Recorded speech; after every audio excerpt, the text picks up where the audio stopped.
بہلول کا نام آپ نے سنا ہوگا، یہ مشہور مجاذیب میں سے یہ مجذوب گزرا ہے۔ دریائے دجلہ کے کنارے اکثر گھومتا رہتا تھا اور اس کی ادائیں نرالی تھی۔ مجذوبوں کے رنگ اپنے ہوتے ہیں، سادیہ نزدیک رائے عاشقاں، خلق مجنو نندو مجنو آ کے لست۔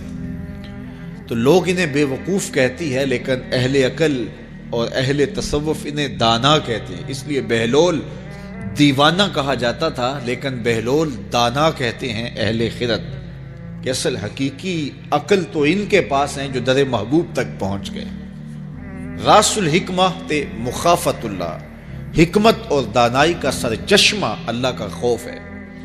تو جس کو اللہ کا خوف جتنا زیادہ ہوگا وہ اتنا زیادہ دانا ہوگا۔ تو یہ لوگ اسی راستے کے مسافر ہوتے ہیں، اور کسی تجلی کے وفور سے شیشہ عقل ٹوٹ جاتا ہے تو پھر ان کی کچھ حرکتیں غیر مرتب ہو جاتی ہیں، تو لوگ سمجھتے ہیں یہ دیوانے ہو گئے ہیں۔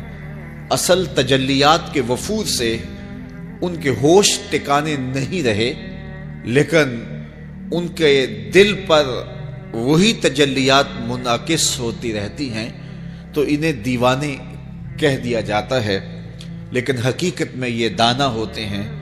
ان کے اندر کی دنیا مرتب ہوتی ہے، لیکن باہر کی دنیا غیر مرتب ہوتی ہے۔ اٹھنے بیٹھنے کا کبھی پتہ نہیں ہوتا، کھا لیا تو لے لیا، نہیں کھایا تو دو دن گزر گئے۔ پہننے کو کچھ میسر آ گیا تو ٹھیک ہے، نہ میسر آیا تو کئی دن گزر گئے۔ تو ان کو اپنے ظاہر کا خیال نہیں ہوتا، ان کی نظر مشاہدہ جمال پہ ہوتی ہے، اور پھر یہ دنیا سے اور اپنے آپ سے بھی بے گانے ہو جاتے ہیں، اور لوگ انہیں دیوانہ کہہ کے پکارتے ہیں۔ ہارون الرشید گیا نا قبرستان کے قریب سے گزرا تو وہاں بہلول بیٹھا ہوا تھا۔ یہ مشہور مجاذیب میں سے مجذوب اس کو کہتے ہیں کہ تجلیات کے وفور سے جس کا شیشہ عقل ٹوٹ جائے، اس کو مجذوب کہتے ہیں، اور لوگ اسے پاگل کہتے ہیں، لیکن اصل میں تو عقل مند یہ ہیں۔ تو بہلول بیٹھا تھا قبرستان میں، تو ہارون الرشید گزرا تو بہلول نے توجہ نہ دی، تو ہارون الرشید نے چاہا کہ میں اس کو دکھاؤں کہ میں محل کیا ہوتے ہیں، تخت و تاج کیا ہوتے ہیں۔ اس نے دعوت دی، بہلول آؤ نا ذرا بغداد میں، شہر کی رونقیں دیکھو، محلات کی زندگی دیکھو۔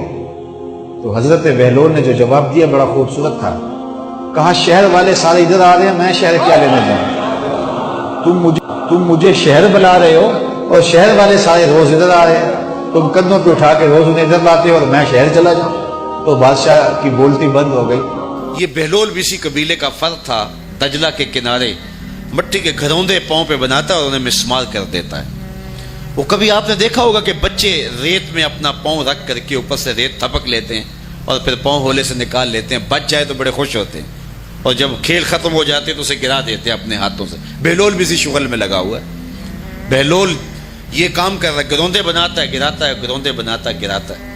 بادشاہ گزرا، پوچھا بہلول کیا کر رہے ہو؟ ہنس کے کہا جنت کے مکان بنا رہا ہوں۔ کہا بیچتے ہو؟ ہاں بیچتا ہوں۔ کتنے کا؟ 10 روپے کا، سیل لگائی ہوئی ہے۔ بادشاہ مسکرا کے گزر گیا، دیوانہ ہے، مجنو ہے، اپنی موج میں لگا ہے۔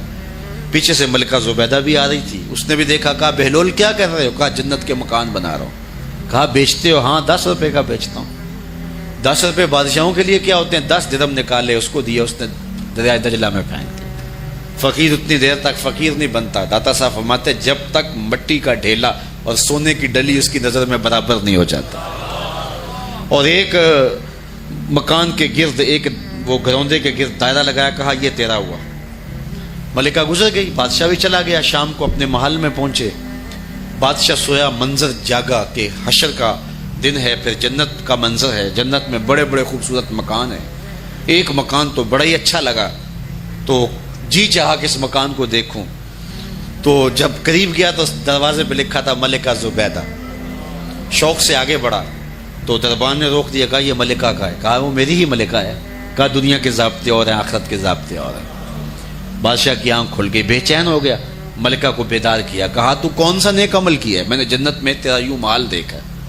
ملکہ کہنے لگی وہی معمول کی نمازیں، وہی سب کچھ، کوئی نیا کام تو میں نے کیا نہیں۔ ہاں یاد آیا، کل گزر رہی تھی، دجلہ کا کنارہ تھا، وہ جسے لوگ مجذوب کہتے ہیں، وہ جو دیوانہ کہلاتا ہے، وہ بہلول وہ جنت کے محل کہتا تھا وہ بنا رہا تھا۔ میں نے کہا چلو کوئی بات نہیں، فقیر ہے، 10 روپے کیا ہوتے ہیں، تو میں نے 10 روپے کا ایک محل خریدا تھا۔ بادشاہ سر پکڑ کے بیٹھ گیا، وہ تو مجھے بھی کہتا تھا، میں دیوانے کی بات سمجھ کے گزر گیا۔ اگلے دن بادشاہ قصدن گزرا، جب قصدن گزرا نا تو دل دھڑک رہا تھا کہ کہیں مجذوب پھر آج مل جائے اور اسی موج میں ہو تو کام بن جائے۔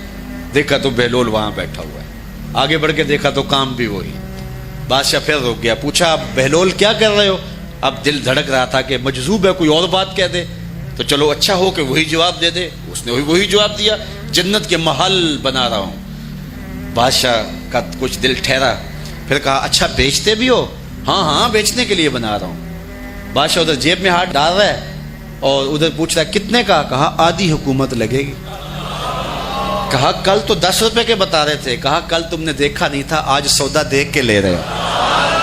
اللہ تعالیٰ ارشاد فرماتا ہے انما تنذر من اتبع الذکر وخشی الرحمن بالغیب، جو ان ڈٹھے سودے کرتے ہیں، جو بغیر دیکھ کے کرتے ہیں۔ کہ مزار پہ حاضر ہوا تو حضرت جنید بغدادی اور حضرت شیخ شبلی کے مزار پہ، حضرت ذنون مصری کے مزار پہ اور دیگر مزار، یہ سارے دجلہ کے کنارے واقع ہیں۔ تو وہاں بچے کھیل رہے تھے، تو ہم نے ان بچوں سے پوچھا کہ یہاں کوئی اور مزار بھی ہے؟ تو انہوں نے اشارہ کر کے بتایا کہ آپ اس سمت جائیں تو آگے بہلول دانا کا مزار ہے۔ تو شوق تھا تو ہم وہاں گئے تو بہلول دانا کا مزار تھا، باہر لگا ہوا تھا بورڈ، تو شکستہ سا مزار تھا، ہم اندر داخل ہو گئے تو میں نے بہلول دانا کی قبر دیکھی کہ اس کی قبر کے اوپر جو غلاف پڑا ہوا تھا وہ بھی آدھا تھا اور پھٹا ہوا تھا۔ میں نے کہا فقیروں کی جو علامتیں ہوتی ہیں وہ مرنے کے بعد بھی پائی جاتی ہیں، آج بھی مجذوبیت کا رنگ اس کی قبر پہ نمایاں ہے۔ اور میں نے دوستوں کو کہا جو میرے ساتھ تھے، میں نے کہا دیکھو کو جو ہوتے ہیں نا مجذوب، بعض کا کپڑے بھی واجبی ہوتے ہیں ان کے اوپر، تو یہ دیکھیے کہ اس کا غلاف بھی جو ہے وہ آدھا ہے اور وہ بھی جگہ جگہ سے پھٹا ہوا ہے، تو اس کی قبر بھی اس کے جذب کی کہانی سنا رہی ہے۔ تو یہ دریائے دجلہ کے کنارے گھومتا تھا اور لوگ اس سے ملتے تو جو اس کی زبان سے نکلتا وہ پورا ہو جاتا۔ تو ایک دن دریائے دجلہ کے کنارے یہ گھوم رہا تھا کہ ہارون رشید اپنے مکان کی، اپنے محل کی چھت پہ ٹہلتے ٹہلتے بہلول کو دیکھتا ہے، تو خادموں کو کہا کہ ذرا اسے میرے پاس حاضر کرو۔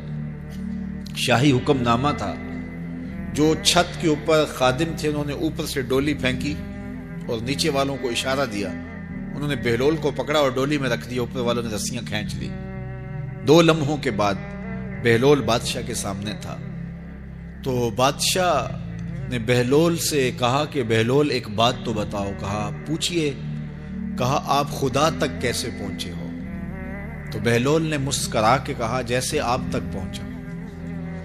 علامہ اقبال نے جو مرد کلندر کی نشانیاں بتائی ہیں ان میں سے ایک نشانی یہ ہے، بات میں سادہ و آزادہ، معانی میں دقیق، کہ اس کی بات بہت لمبی اور لچھے دار اور گچھے دار نہیں ہوتی، سیدھی سیدھی بات ہوتی ہے لیکن سیدھی روح میں اترتی ہے، مختصر اور جامع کلام کا حامل ہوتا ہے اللہ کا بندہ۔ تو کہا کہ بادشاہ جیسے آپ تک پہنچا ہوں۔ تو بادشاہ کا تو خیال تھا کہ کوئی بڑی باریک بینی سے کوئی فلسفہ بتائے گا، لیکن یہ 2 لفظوں میں اس نے کہہ دیا جیسے آپ تک پہنچا۔ بادشاہ نے کہا میں نہیں سمجھا۔ کہا بات تو سادہ سی ہے، تیری عقل میں نہ آئے تو میں کیا کر سکتا ہوں؟ کہا حضرت آپ سمجھا دیجئے۔ تو بہلول نے کہا کہ حضرت میں خود آنا چاہتا تو دیوان خانے میں جاتا، درخواست لکھ کے لے جاتا، پھر جمع ہوتی، پھر کئی واسطوں سے ہوتے ہوئے آپ تک پہنچتی، آپ پھر مجھے وقت دیتے ملاقات کا، 6 ماہ بعد، سال بعد، اس وقت پہ میں تیار ہو کے ملاقات کرنے آتا، آپ کے کوئی شاہی مہمان آ جاتے تو پھر ملاقات منسوخ ہو جاتی، پھر بھی آپ کی مرضی ملاقات ہوتی نہ ہوتی، میں چاہتا تو مہینے سال لگ جاتے، لیکن ملاقات پھر بھی آپ کی مرضی پہ، اور جب آپ نے چاہا ہے تو 2 گھڑیاں بھی نہیں لگی۔ تو کہا بندہ چاہے تو کروڑوں سال بھی بیت جائیں، اس کے قرب کی کوئی انتہا نہیں ہے، لیکن جب وہ چاہے تو 2 گھڑیاں بھی نہیں لگتی۔ مانا کہ محبت کے سفر میں ہر گام پہ 100 مشکل ہے، لیکن یہ سفر آسان بھی ہے اگر ساتھ تمہارا ہو جائے۔ تو کہا کہ قل ان کنتم تحبون اللہ فاتبعونی یحببکم اللہ، کہ اگر تم اللہ سے محبت کرتے ہو تو آسان طریقہ تمہیں بتا دیتے ہیں، میرے محبوب کی چوکھٹ پہ آ جاؤ، اللہ اکبر، جس کو تم ڈھونڈنے نکلے تھے وہ تمہیں وہاں مل جائے گا، اور تم اس سے محبت کا دعویٰ رکھتے تھے وہ تم سے محبت کا دعویٰ کرے گا، اور پھر جب تم اس کے محبوب ہو جاؤ گے تو پھر جو تم کہو گے وہ کیوں نہیں ہوگا، کیونکہ محبوبوں کی تو بات مانی جاتی ہے۔ کوئی جزیرہ تھا، وہاں کا سیاسی نظم یہ تھا کہ سال کی آخری تاریخ کو جو ان کا موجودہ بادشاہ ہوتا اس کو جنگل میں چھوڑتے اور نیا بادشاہ لینے کے لیے وہ ساحل پہ آ جاتے۔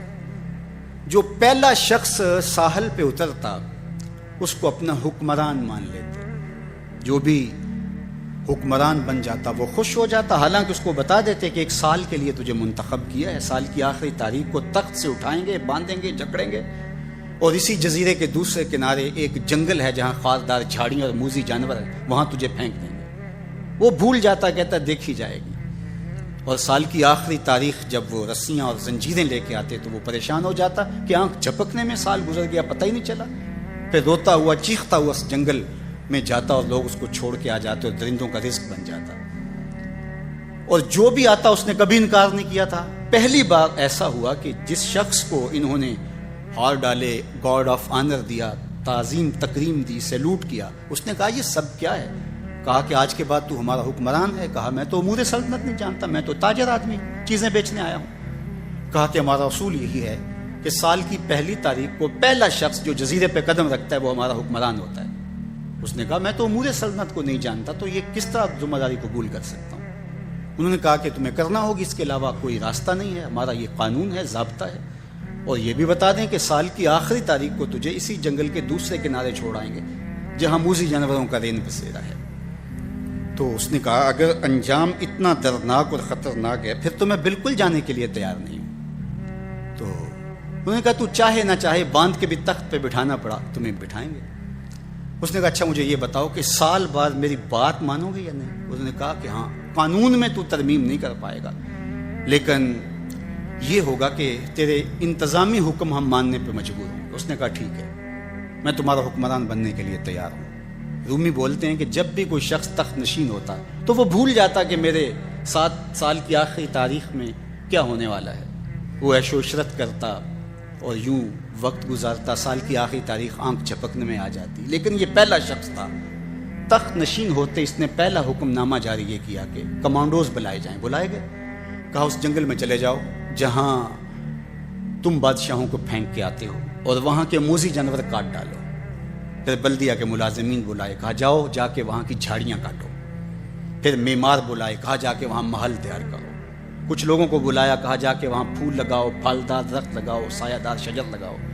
پوری حکومتی مشینری اس جنگل کو کٹوانے، وہاں کے موذی جانور قتل کروانے اور وہاں خوبصورت محل بنوانے، کنویں کھدوانے اور پھلدار درخت لگوانے میں صرف کر دی۔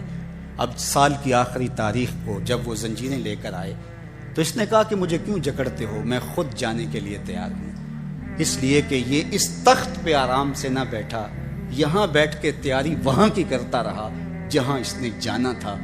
کافر اور فاسق دنیا کے تخت پہ عیش کرتا ہے، بھول جاتا ہے کہ میں نے کہاں جانا ہے، اور صالح مومن اس تخت پہ آرام سے نہیں بیٹھتا، جہاں جانا ہے اس کے لیے تیاری کرتا رہتا ہے، اور جب جنازہ اٹھتا ہے تو وہ کہتا ہے اجلوا بی ولا تؤخروا بی، دیر نہ کرو، مجھے جلدی لے جاؤ، میرا تو وہاں انتظار ہو رہا ہے۔ اور پھر جب وہ وہاں پہنچتا ہے تو القبر روضۃ من ریاض الجنہ، وہ جنت کے باغوں میں سے باغ بن چکی ہوتی ہے، وہ سارے تھور، ساری جھاڑیاں، ساری آگ اور وہاں کے سارے بھڑکتے ہوئے شعلے بجھا چکا ہوتا ہے، اپنے اعمال کے لشکر بھیج کے۔ ہم نے دیکھنا ہے کہ ہم یہاں آخرت کے لیے کچھ بھیج رہے ہیں کہ یہیں سب کچھ لٹا رہے ہیں۔ دنیا کے مختلف ممالک میں جانا ہوتا ہے۔ تو ایک دفعہ میں اٹلی گیا تو وہاں ایک شہر میں مجھے کچھ دوست لے گئے، تو وہ چھوٹا سا گھر تھا، تو 20 سے 30 لوگ وہاں رہ رہے تھے۔ تو میں بڑا حیرت زدہ ہوا، تو میں نے کہا کہ آپ یہاں تنگ سی جگہ پہ 20-25 لوگ رہ رہے ہیں، تو اتنی مشکل میں کیوں رہ رہے ہیں؟ تو کوئی بڑا سا گھر خرید لیں، آسودہ رہیں۔ تو انہوں نے کہا کہ جناب آپ ہمارے علاقے میں جا کے دیکھیں، 5 کنال کے گھر ہم نے وہاں شروع کیے۔ ہم یہاں کمائی کرنے آئے ہیں، عیش کرنا تھوڑے آئے ہیں۔ ہم تو چند سالوں کے لیے یہاں آئے ہیں، اس لیے ہم یہاں سے کماتے ہیں، بھیجتے وہاں ہے جہاں ہم نے ہمیشہ جا کے رہنا ہے۔ میں نے کہا یہی تو میں سمجھانے آیا ہوں، جہاں جتنا رہنا ہے وہاں کا انتظام بھی اس حساب سے کرو۔ حضور نے فرمایا کن فی الدنیا کأنک غریب او عابر السبیل، دنیا میں ایسے رہو جس طرح مسافر اجنبی رہتا ہے۔ دنیا پر جینا لگا کے بیٹھ جاؤ، چند دن کے لیے آئے ہو۔ یہ آخرت کی کھیتی ہے، دار العمل ہے، وہ آخرت دار الجزا ہے۔ تو قبل اس سے کہ وہ وقت آئے ہاتھ ملتے رہ جائیں، توبہ کا در کھلا ہے، سورج ابھی مغرب سے طلوع نہیں ہوا، اللہ کی رحمتیں برس رہی ہیں، اٹھے ہوئے ہاتھ وہ موڑتا نہیں، خالی نہیں پھیرتا۔ تو اس کی دہلیز، اس کا در، اس کی چوکھٹ نہ چھوڑنا، اور آج غور کرنا کہ ہم کھڑے کہاں ہیں۔ اور کائنات کا سارا حسن حضور کے قدموں میں ہے۔ تو کہا محبوب مجھے قسم تیرے زمانے کی، انسان خسارے میں۔ اب انسان تو خسارہ ماننے کو تیار نہیں ہے، وہ کہتا میں تو خسارے میں نہیں ہوں، میں تو ہواؤں کے دوش پہ اڑتا ہوں، میں تو کائنات کو نخچیر بنایا ہوا ہے، زمانہ میرا باج گزار ہے، ستاروں پہ کمندے میں ڈال چکا ہوں، میں اپنی زندگی کو آسائشوں سے بھر لیا ہوا ہے، کہاں وہ گھاس پھوس کے جھونپڑے اور کہاں عالی نصب کوٹھیاں، کہاں کھانے کے لیے نان شبینہ بھی میسر نہیں تھا، اور کہاں اتنے کھانے کہ انتخاب مشکل ہو جاتا ہے، کہاں پیوند لگے ہوئے کپڑے، اور کہاں اتنے لباس ہیں کہ بدلنے کی باری نہیں آتی ہے۔ تو میں تو خسارے میں نہیں ہوں، میں تو ہواؤں کے دوش پہ اڑتا ہوں، میں تو سمندر کی تہوں میں اتر جاتا ہوں، میں تو پوری دنیا کو گلوبل ولیج بنا لیا ہوا ہے، میں تو کائنات کا سارا حسن کشید کر لیا ہے، میں تو خسارے میں نہیں ہوں۔ اللہ کہتا ہے محبوب مجھے قسم تیرے زمانے کی، یہ خسارے میں ہے، یہ خسارہ ماننے کو تیار نہیں، اور اللہ کہتا ہے محبوب مجھے تیرے زمانے کی قسم یہ خسارے میں ہے۔ تو امام راضی فرماتے ہیں، آپ فرماتے ہیں جو خسارہ ہے یہ انسانیت کا ہے۔ اگر یہ ہواؤں کے دوش پہ اڑتا ہے تو یہ انسان کا کمال نہیں ہے، یہ تو چڑیا بھی اڑتی ہے، یہ تو مکھی بھی اڑتی ہے، اگر یہ پانی میں تیرتا ہے تو یہ تو مچھلی بھی تیرتی ہے، اگر اس نے آسائشیں اور سہولتیں اپنے لیے تلاش کر لی ہیں تو وہ تو دوسری مخلوقات کو بھی حاصل ہے۔ تو انسان کا خسارہ ہے، انسان کا۔ یہ جو عروج جس کی یہ کہانی سنا رہا ہے یہ حیوانیت کا عروج ہے، اس کی انسانیت کہاں گئی؟ ہواؤں کے دوش پہ تو اڑتا ہے لیکن من کی دنیا سے تو ناآشنا ہے، یہ ستاروں پہ کمندے تو ڈال رہا ہے، ہمسائے کی تو خبر نہیں سے، یہ دنیا کے اوپر بڑا باخبر شخص ہے لیکن اسے جو ہے وہ اپنے من کی خبر بھی نہیں ہے۔ ہمارا نرم رو قاصد پیام زندگی لایا، خبر دیتی تھی جن کو بجلیاں وہ بے خبر نکلے۔ یہ تو من سے ناآشنا ہے، کہاں گئی اس کی انسانیت؟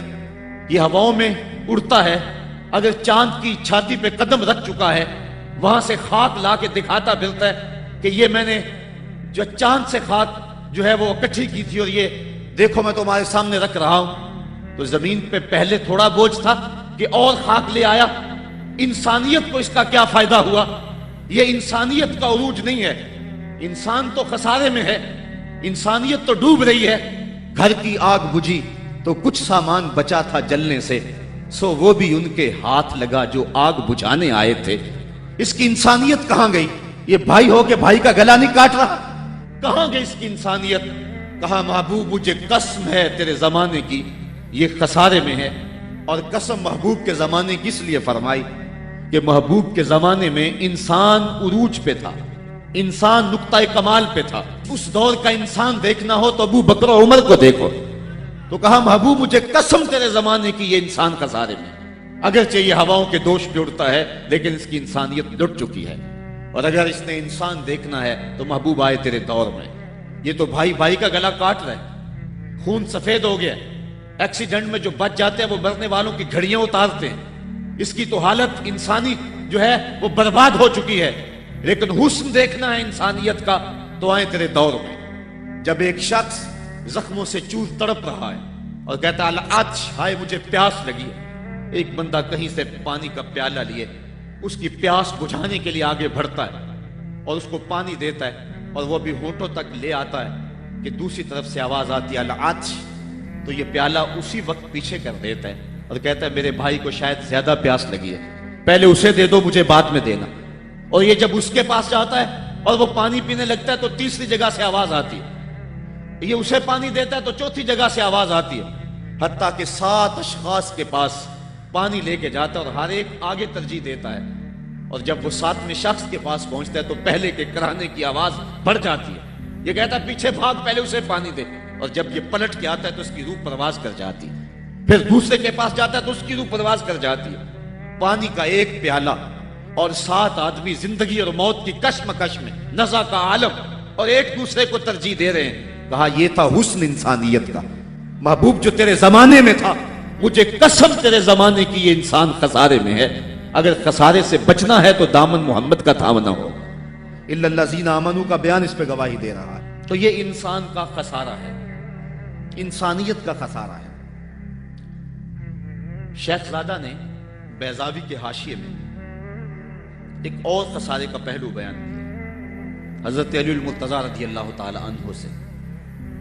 آپ فرماتے ہیں خسارہ یہ ہے، یہ انسان کی جو سانسیں ہیں، ہم لمحہ لمحہ سمجھتے ہیں کہ ہم بڑے ہو رہے ہیں لیکن ہم موت کے قریب ہو رہے ہیں، یہ سانسیں موت کی طرف بڑھنے والے قدم ہیں۔ تو یہ ہے انسان کا خسارہ جو اپنی سانسوں کے ذریعے کر رہا ہے۔ امام راضی لکھتے ہیں کہ ایک شخص پھٹے پہ رکھ کے برف بیچ رہا تھا، اور ایک بزرگ کہتے ہیں کہ مجھے ان الانسان لفی خسر کا ترجمہ سمجھ میں نہیں آتا۔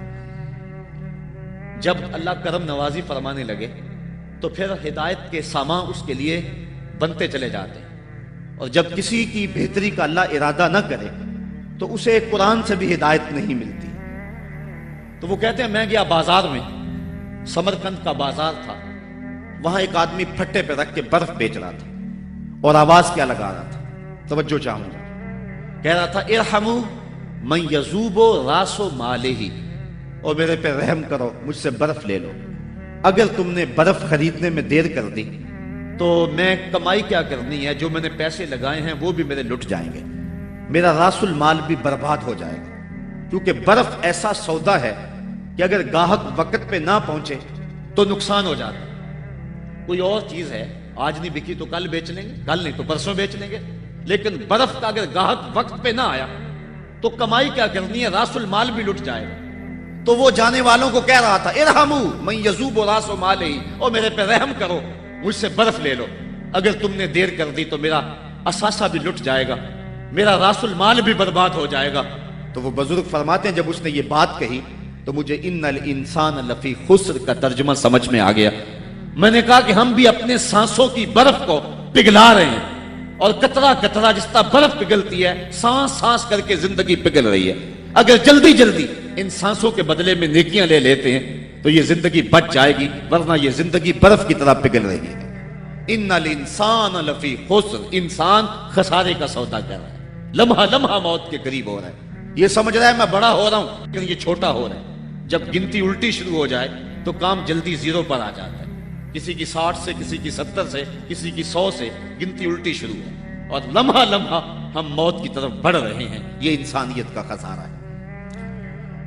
ایک مفسر ہوا تبا تبائی، ہے تو ویسے ڈاما ڈول لیکن بات بڑی پتے کی لکھ گیا۔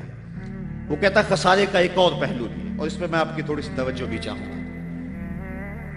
وہ کہتا ہے خسارہ یہ ہے کہ اللہ نے ایک شے کو ایک حسن دیا ہے تو دوسرے حسن سے اسے محروم رکھا ہے، تو وہ شے کہتی ہے کہ میں خسارے میں۔ اس کی مثال وہ کہتا ہے یہ پھول ہیں، ان میں خوشبو ہے لیکن روشنی نہیں ہے، اندھیرے میں آپ ان سے چراغاں نہیں کر سکتے، تو پھول کہیں گے ہم خسارے میں، ہمارے میں خوشبو تو ہے لیکن روشنی نہیں۔ چاند میں روشنی ہے لیکن اس میں خوشبو نہیں ہے، تو چاند کہتا ہے میں خسارے میں، کہ میرے میں روشنی تو بڑی ہے، میرے دم سے کائنات میں اجالے تو پھیل جاتے لیکن خوشبو نہیں ہے، میں خسارے میں۔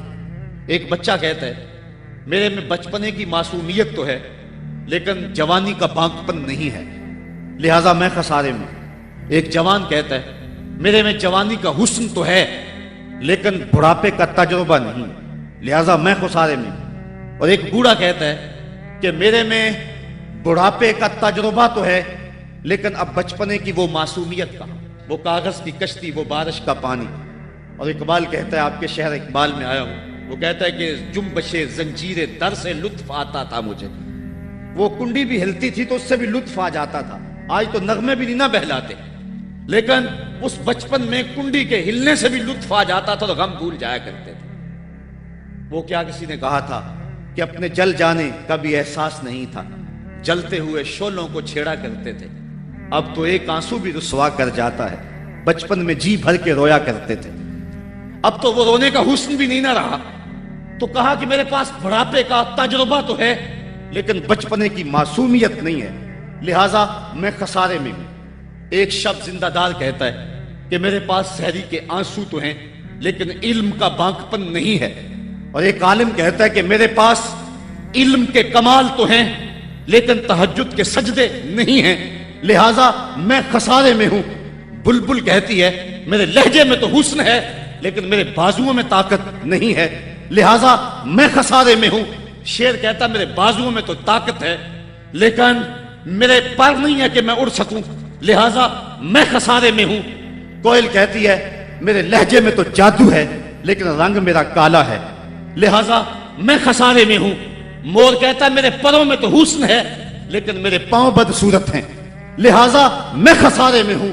تو وہ کہتا ہے کہ کائنات کی ہر شے کسی نہ کسی طرح خسارے میں ہے، لیکن پھر کہتا ہے اگر تمہیں شوق ہو کہ ایک ذات ایسی بھی دیکھیں جس میں خسارہ نہ ہو، تو آؤ مدینے کی گلی میں آ جاؤ۔ حسن کی ساری شوخیاں، جمال کے سارے کریمے اور حسن کا سارا بانکپن اگر ایک ذات میں دیکھنے کا شوق آ جائے، حسن یوسف دم عیسیٰ ید بیضا داری، ہما دارند آنچے پھوپاں تو تنہا داری۔ کائنات حسن جب پھیلی تو لامحدود تھی، اور جب سمٹی تو تیرا نام بن کے رہ گیا۔ اگر یہ شوق ہو کہ کائنات کے سارے حسن ایک پیکر میں دیکھیں، تو کہا اس کے لیے میں نے ایک محمد ہی بنا دیا ہے۔ سارے حسن ایک پیکر میں آپ کو ملیں گے، سارے کمال اور سارے جمال اور سارے عروج اور ساری عزتیں اور سارے مراتب آپ کو ایک ذات میں جمع ملیں گے، اور محمد ہوتا ہی وہ ہے جو مجمع کمالات ہو۔ تو کہا کہ یہ ہے ایک خسارے کا پہلو، اور کائنات میں ایک ہی شخص ہے جو خسارے سے بچا ہوا ہے۔ اب جو اس ذات سے وابستہ ہوگا وہ بھی خسارے سے بچ جائے گا۔ الا الذین آمنوا، جس کے ہاتھ میں یہ دامن ہو وہ خسارے سے بچ جائے گا، ورنہ خسارے سے کوئی بچ نہیں سکتا۔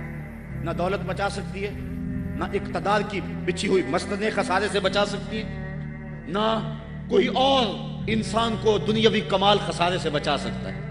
اگر خسارے سے بچنا ہے تو ہاتھوں میں دامن مصطفیٰ لینا ہوگا۔ وہ کبھی آپ نے دیکھا ہوگا، اب تو وہ دور بدل گیا ہے، وہ چکی ہوتی تھی جس میں وہ گندم پیستے ہیں، مختلف چیزیں، تو اس کے دو پتھر ہوتے ہیں، ایک نیچے والا ساکن، اوپر والا متحرک، تو درمیان میں اس کے ایک کلی ہوتی ہے جس کے ارد گرد اس کو گھماتے ہیں، تو وہ جو دانے ہیں وہ درمیان خالی جگہ میں ڈالتے ہیں، اس کو گالا کہتے ہیں، اس میں ڈالتے ہیں اور پھر اس چکی کو گھماتے ہیں، تو جو دانے اس مرکز سے، اس کلی سے ہٹ جاتے ہیں وہ پس جاتے ہیں، اور جو اس کلی سے لگ کے رہتے ہیں وہ بچ جاتے ہیں۔ کہا محبوب مجھے قسم تیرے زمانے کی، انسان خسارے میں ہے، الا الذین آمنوا، بچے گا وہ جو تیرے دامن سے لپٹ جائے گا۔ اور یہ میں مفہوم ایمان کا جو آپ کے سامنے دامن مصطفیٰ سے تمسک اختیار کرنا، یہ میری جذباتیت کا کمال نہیں، حقیقت ہی ہے۔ علامہ سعد الدین تفتازانی علیہ رحمہ شرح قائد میں لکھتے ہیں کہ ایمان ہے کیا؟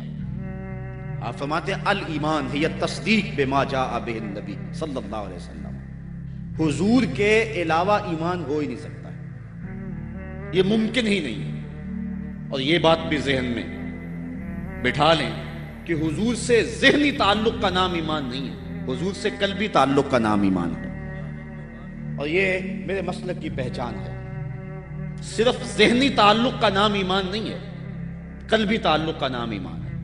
اس کو مزید سہل کروں تو حضور کو نبی جاننے کا نام ایمان نہیں ہے، نبی ماننے کا نام ایمان ہے۔ ورنہ کتنے لوگ تھے جانتے تھے لیکن ایمان نہ لائے.